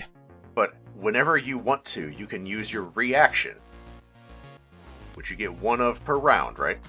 Uh-huh. Use your reaction to impose disadvantage on any opponent's attack against you. One attack. Like, if they get 3 attacks, you can give them disadvantage on 1 as a reaction. Okay. How do you feel about that? I like that. I think that's really cool. Because you're not perfect the whole time. Like, as you know, I do Right. Krav Maga. Like, you're never going to be able to figure out what the person's going to do every time you fight them. Yeah, but there's also those times where, like, okay, you know what they're about to do. You might not even see it, but, like, you know it's coming, right? Yeah. You can tell, and you can approach the situation like, okay, if he does this, I'm going to do this. Like, that wasn't a real punch. They're setting up for this. And so you just... Yeah. Oh, he's going to fake me. I know what I'm going to do. Yeah. So The instead other... Yeah, oh, sorry, go ahead. Go ahead. No, go ahead. The last thing that I had was I want 2 finishing moves, and I want them to do at least a decent amount of damage. Like, my one I don't want to release the other finishing move yet, but it does involve a grapple. But the first finishing move I've already done, and like you said earlier, it's the elbow drop. So if I have the situation where I'm at least a certain distance above the ground, and I can do an attack, I think it'd be kind of cool to be able to do additional damage to an enemy. And with this grapple attack that you and I could talk about Sure. Yeah. after this, like, maybe we could figure out a way to make this work. But I think it'd be kind of cool to have a finishing attack that is specific to armbar. Okay. So I like it. Here's, just off the top of my head, mechanically how I imagine that working. So you make an attack like normal, but you also make a performance check. If you roll well on the performance, you'll do extra damage, especially if it's like about to kill the person, like where you're about to Knock win them the out. fight. Okay. You'll do more damage, and you'll get audience favor out of it. Ooh, okay. Because you are proficient with performance now. You've been taught how to fight flashy. And like, you've been a gladiator, right? So this is not new to you. You know to fight for like, to make it a show, not just to win. I like that. It kind of makes sense. Alright, let me mark that in my notes, hang on. Okay, so I do have names for these, but I'm not going to reveal them yet. You want to do it when you're doing your cutting your promo on the mic, right? Yeah. Do you have anything else before I move on to Marty? That's it. Outstanding. Alright, Marty. Oh boy. You've been patient this whole time. Thank you so much. So you have been training with Armbar for a month. Yeah. You've had, like, the wildest menagerie of shit to train against, right? Oh yeah. What else did you want to do personally? 'Cause 'Cause I also so I have some stuff for you, but I want to see if there's anything you Right. want first. Yeah, why don't we go through the stuff you have, and then if it matches up with what I was thinking, then we can go from there. Okay. You have noticed recently that you've been able to call on different versions of yourself to help you in a fight. That is a recent ability. Early on in the month, like shortly after you agree and are entered into the tournament, days after that, you have basically dreams where it's like you're reliving old fights, and you're living through fights that never happened, and like you're experiencing these fights from different outcomes, different angles, like if things had gone differently, right? And it's like it's real, and when you wake up, you have like a lucid memory of these old fights. And then, about a week into the month, an old woman comes hobbling into basically the middle of your training match. Rock Song and most of the Bard Rock crew, you recognize her as Jenny Greenteeth. But she is ignoring everyone except for you. Doubletail, she walks up to you. She says, "So, you're Doubletail. Yes, hello. It's so nice to meet you. I've been sent to help you train." By who? That's not important. The important thing is this. You have a blessing. So, I'm here to teach you how to use it. And to use it well. Among other things, Jenny Greenteeth is going to spend the duration of the month teaching you how to use your echoes. Sick. She is also going to teach you to draw on kind of the more fundamental nature of that, which is you are drawing power from, like, dead timelines, right? Versions of yourself that are, like, that's not the timeline that happened, but you're able to pull a shadow of that into this timeline to help you for a brief minute before it fades away. Right. I'm not super familiar with Echo Knights, so let me look up that ability and how exactly it's written before I tell you stuff. Okay. Yeah, so everything about the Echo functions as normal. Additionally, as a bonus action, in addition to your regular, like, attacks, as a bonus action, you can have your Echo make another attack. So, like, the Echo usually gets one attack. This would give it 2 attacks? Well, so, normally you can, like... So at your level, you get 2 attacks as a fighter, right? Right. And you can give your Echo one of those attacks. Am I reading that right? Yeah, no, you can... Anytime you take the attack action, you can take one or both from you or from the Echo. It just doesn't matter. Oh, okay. Okay. However you divvy that up, your Echo, as a bonus action, can make an attack. But that has to come from the Echo. Okay. Additionally, she works a charm on you and you feel a unique power come over you. You gain an ability that I'm going to call the Trickster's Blessing. You may rewind time 1 round. Once per match. So, like, on your turn, you can activate it and it'll rewind to your previous turn. So anything that happened between then and now is undone. Sweet. That is Jenny's contribution to your training. As you are taught how to utilize this newfound power that you possess. Very, very cool. That was the big thing I had for you. Okay. I guess I would also like to kind of go quote-unquote shopping and gear up a little bit. Looking for an improved greatsword. So you're using a greatsword. Okay. Yes. I will offer you the same upgrade that Armbar got. Okay. Or you can alternately take a Flame Tongue greatsword. Oh, you're speaking my language. So Flame Tongue, you basically, when you activate it, the blade lights on fire, and the blade does the normal 2d6 slashing damage, and then an additional 2d6 fire damage. Okay, yeah. That would maybe speak to the crowd in the elemental plane of fire. I think I'll go with that. Okay. It does not get any bonuses to attack or damage, That's okay. but it's Flame Tongue. Hell yeah. I'm also... Oh, by the way, you also get a Ring of Featherfall. And then Oh, nice. one other magic item. What kind of armor do you wear? Right now I have it set as just glamored studded leather, so I wouldn't, like, flavor-wise, he's just wearing, like, his normal clothes. Okay. Go ahead and just upgrade that to +1 glamored studded leather. Okay. That's going to be all the magical stuff you can get, I will say, just for the sake Okay. of balance. However, if there's other stuff you want, feel free.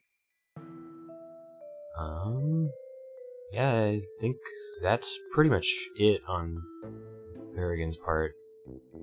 Outside of just training and gearing up, there's not much else he really needs to do. Okay. So you have a very unique ability given by Ginny, and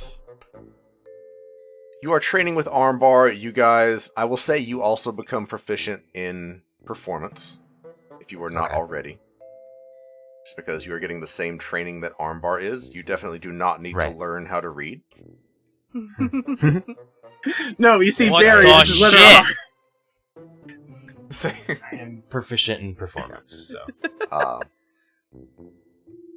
Yeah, Barry, now that you've learned performance, why don't you show us that act you've been working on? The act I've been working on. Oh, is this, This is your chance to show Brock how you learned. You guys are that close now that you're calling him Barry. Barry for short? Really? I'm sure Aw, even if Barry. Baragon was against it, Brock probably just rolled with it and he can't be stopped. Can I call you Barry? I'm gonna call you Barry. Exactly. Can I call you Barry? I'll kill you. I have a sword that lights on fire now. I'm gonna call you Barry. So wait, what am I doing here? This is your opportunity to sing the song. Brock set you up Oh, to the sing song. the song. Do it. You're the one who wanted the solo. Oh, natural 20. What? Nice. Damn. I'll take pictures right here. Roll your first This wild sandstone magic. dice? Yeah, roll. Is this my first wild Yes. magic? Mhm. Roll 2d100s, please. Oh, I'm so excited. Do it. Okay, we'll take these. Alright, we got an 80 and a 72. Okay. So one of these does nothing and one of these is stupid. So we're gonna go with the stupid one because it's Yes! like the time lapse, right? You immediately and instantly feel a change in your hands, and as you look down, it's like you have just gotten a mani-pedi. Oh, yes. Like, I thought you were going to say Deadpool baby hands for a second. finger and toenails are like just flawless and polished, and like the sanding thing that they do with your heel, like just all of it, right? My claws look like glass. Yeah, that's right. Like it's awesome. So like you look your best right now. Hell yeah. I see what's happening here. We're on the brink of doomsday, it's a strain. I don't even know how to feel. It's deplorable. But if we want a chance, we gotta train. Ready yourself, let's begin. There's no second chances, We need to win. I know it's a lot for us to ask, but I know we're up to the task. What can I say except we're awesome? For the days we fought in the ring, we'll do okay because we're awesome. Together we'll do anything.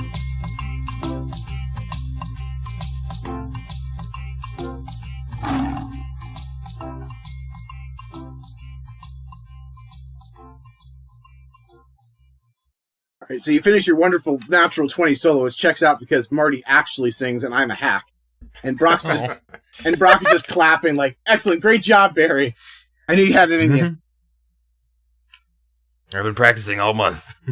So what is a natural 20 for one you? song. What does that come out to be? 24. Outstanding.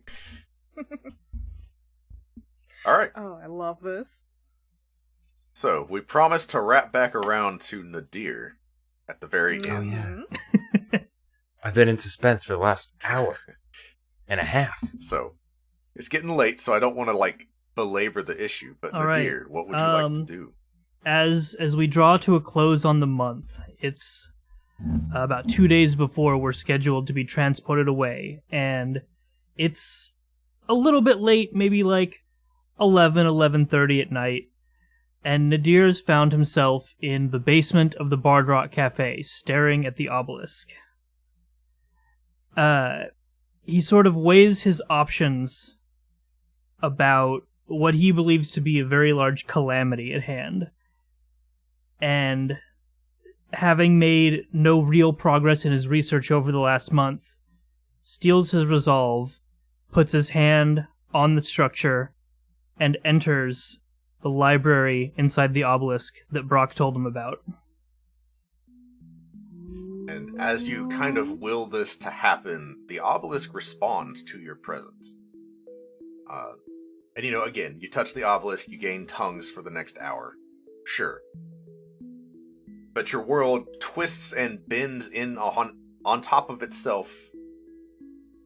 Immediately, you are standing amid rows and rows of books, with nameless spines as far as the eye can see. And for a moment, he is stunned, just completely in awe that worked and that this place really exists. Because he doesn't really know much about it. The comments were just sort of said in passing, and he hasn't really had a conversation with anybody about what it's like in here. But he knows that you can find a book on anyone. And so he holds his hands out in front of him, looks out, and says with confidence, Jubilex. All right. You watch as like the floor fall out from underneath. The floor falls out from underneath you, and you are just launched downwards and slightly just angled to the left. Books are flying past you until you are settled gently on a large, ethereal purple barrier, and you cannot progress past it. Is it... On the other, you can see on the other side of this. No, barrier. that's what I was Go going to ahead, say. ask Like, your is it question. translucent? Yes, it is. On the other side of this barrier, it looks like that portion of the library has been burned. Ooh, okay. Let's try something different.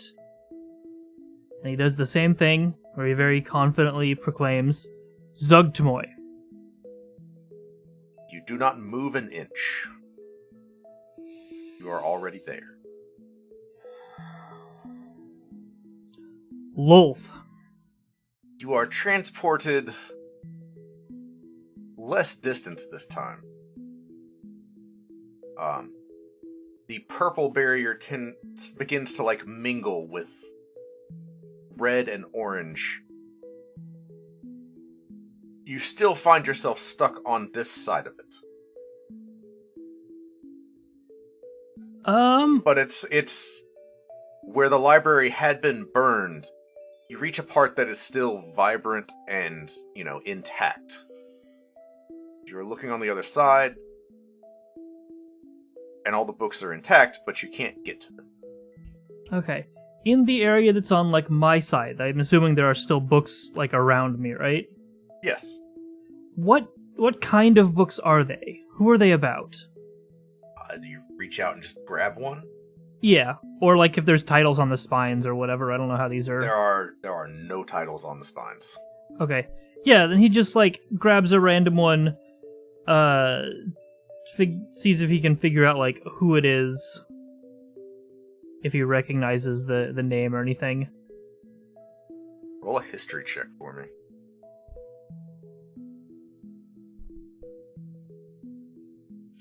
Uh, 21. 21. Okay. You're holding a book with the title Ivanel Bayenre. Do I know that name?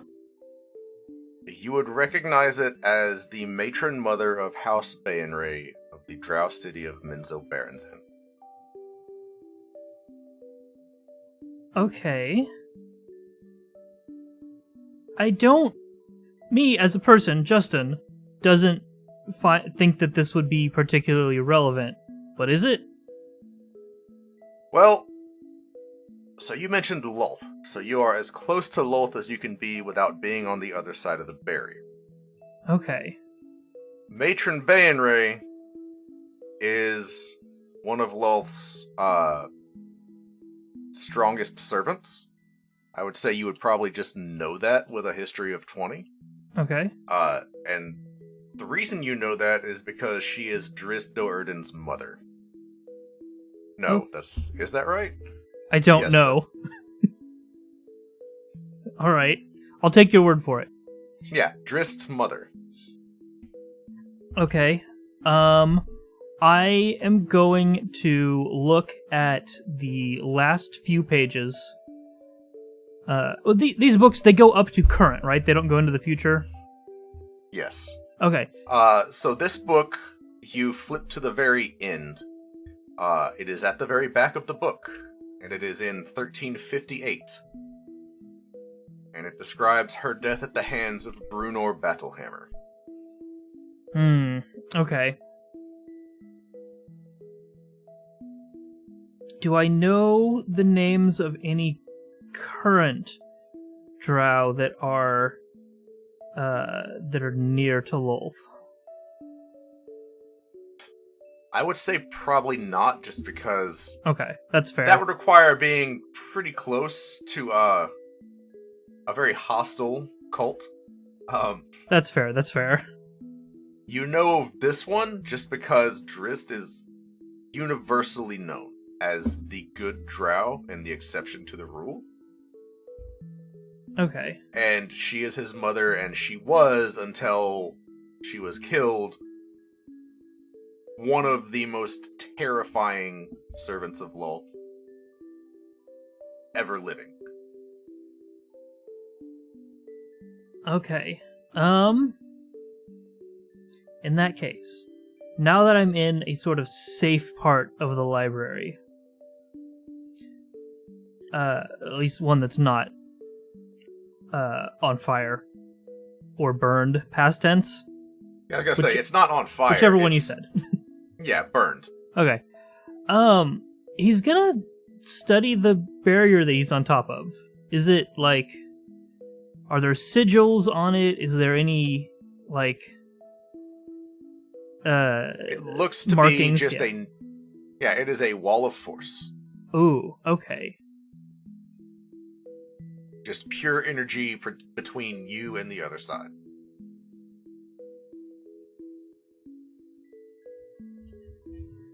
What in here could be projecting a wall of force over this large of an area? Because I assume that I moved kind of each time, right? Yeah. Well, I mean, you watch yourself. Your movement is more by the force of your own will rather than any physical exertion, right? Because, physically, you would know your body is still in the basement of the Bard Rock. Yeah. But your mind is inside the obelisk right now. Okay, so like... So when you will yourself to move to a location, you just move there. Or as close as you can get. Okay. I think he's just gonna test it, and he's gonna just say, like, a couple more gods on various planes. Okay. Which names do you say? I don't know, because I don't know them off the top of my head. Okay. Can Polish him just one above game? Start at the top of AO. I'm going to not try L, because I have a feeling that is blocked off even more heavily. Helm? Cyric? Raven Queen. I'm sure that'll be fun. I could say Raven Queen. That's probably one of the first ones. Okay. So you say Raven Queen. You are weirdly kind of returned to the center of the library, and you move backwards and to the left. And again, run into that wall of force. Okay. This time a hazy gray color. Okay. Let's... Just realize how boring Cyric's book would be. He's sitting in a Yeah. chair. He's sitting in a chair. He's sitting in a chair. Yep.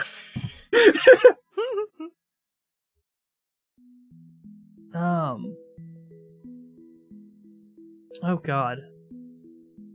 Sorry, That's the idea, yeah. I'm trying to think. Oh, I have an interesting... Sir Godric. You're returned to the central portion of the library. And then move directly in front of a bookcase with your hand resting on a single book.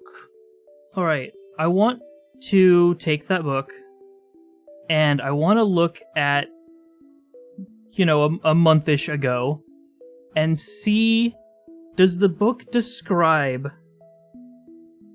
thoughts? Like, I want to see if there was anything more specific about where, was Zugtmoy still in the Abyss when they were trying to break through, or had they been somewhere else? Good call. So, I will give you this, because that's really clever. As you're reading, the sense you get is that Zugtmoy was still in the Abyss.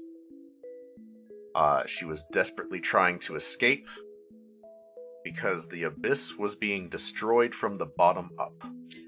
Oh. Something was getting out of the Abyss and destroying it on the way out. She was desperately trying to get out of the Abyss before her chance was gone and she was destroyed, along with Jubilex with her. Okay. Nadir's gonna take a chance and see if he can find books on not only sentient creatures, but unique objects as well. He's going to say Divine Gate. You don't move. Okay, alright. Worth a shot.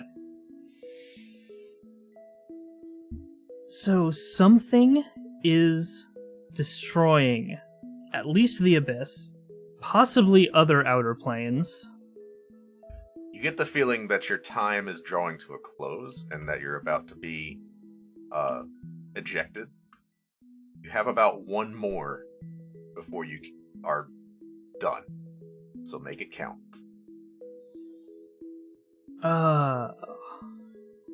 If you're stuck on one, I do have one. It's not my scene, so. Yeah, I'm kind of.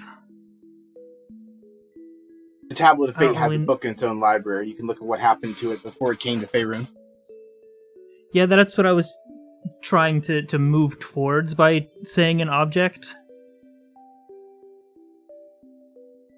Well, so the Tablet of Fate is not an object. It is a celestial being. It is sentient. Oh, it is actually. It has its okay. own book. And you do know that Brock has read that book. Yeah. Do I? Yeah, I do. Brock Okay. talked about it last episode. Yeah. Okay. So yeah, he is going to look at the Tablet of Fate's book, and he wants to specifically find where did it come from before hitting the material plane, where was it, and why did it leave? Okay, so for this one, I need you to make a wisdom saving throw. Okay. That is a history check. That's a wisdom saving throw. That was my previous history check. I hadn't rolled gotcha. it. I was tabbed onto something else. Yeah. Yeah. So with a 4, so you are trying to parse the information being fed to you. You are asking where it came from, and what hits your brain doesn't compute. So, like, you get flashes of light. You basically experience the moment of coming into existence. And that is such a primordial experience that, like, your brain cannot process it. Like, oh, I didn't mean that far back. Well, but you are still hit with this among, like, a flood of other information trying to communicate with you, and it just knocks you out. And when you come to, you are back outside the obelisk. Okay. And you notice it was like kind of daytime when you went into the obelisk. The sun is set at this point, so you've been out for a minute. Okay. And you have the worst headache. Okay. Kenny, I'm going to ask you a question, and if it doesn't make sense, that's fine. This might be kind of a neurodivergent thing. Okay. When all the information was fed, was it, like, in a sequence that was just too fast to parse, or was it, like, all at once kind of layered information? So, the wisdom saving throw was to see if Nadir, the character, was able to make sense of what he was seeing. Right. Because it's kind of the difference between, like, getting punched in the face and getting knocked out cold, and getting punched in the face and, like, being able to register that you got punched in the face and where it came from, right? Okay. Fair enough. So, like, you just got knocked over by it. It was overwhelming, and you could not parse the information. Okay. Because I think what Nadir is going to take from that, since the one thing that he got out of it all was being born when asking where it came from, I think his conclusion is that this is a replica or a simulacrum or something, that it's not the real Tablet of Fate. Or at least that's what he's working with right now. Okay. Roll a history check, real quick. 22. You're just not rolling great. I have not rolled. A 10 has been my highest roll all night. You're not lying either. Yeah, So- no, I'm not. Based on previous knowledge that you already gained, you would know that this is not the original Tablet of Fate. The original tablet was destroyed. And this was created to replace that first tablet after the Time of Troubles. Right, but I mean, like, more recent. Like, created specifically to send to the material plane. Or maybe not to send, but, like, created immediately before it's sending. Understood. Gotcha. Yeah, that's more what I meant. Okay. All right. And if that's wildly wrong, then that's on me. Hey, Whatever. look, we'll see where it takes you. I will not spoil that. Of course not. Now, days pass and you realize today's the day, right? It's time for us to be pulled into the fire plane. So you all gather up and you're all waiting. Like it's first thing in the morning and nothing happens. You're waiting around and like you have breakfast, you're like, okay, when is it gonna happen? Like it's that day of jitters, right? Mm-hmm. At 11:59 at night, you are all sucked into the fireplace. Oh my gosh. And that is where we will pick up next time. Nice. Not what I was expecting. Talk about last minute.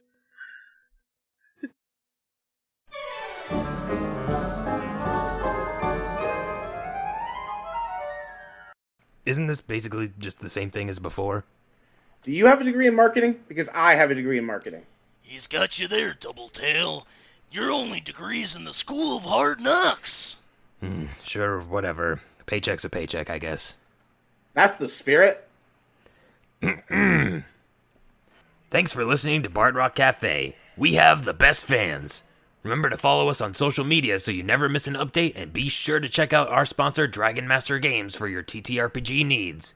If you aren't already, consider subscribing to the show on Ko-fi to help cover production costs. Subscribers get special rewards like their own channels on the podcast Discord, personalized messages in the mid-roll ad spot, and more. And of course, we're partnered with Metallic Dice Games, whose wide variety of dice and other tabletop accessories are sure to have something unique to add to your table. Links to all that stuff can be found in the show notes. Okay, now in the promo with your patented people's wink. We did this bit already, but sure. I wink in a podcast, and it's really good. It's called a callback. Thanks for doing the ad read, Barry. I told you not to call me Barry. Until next time, everyone, rock on.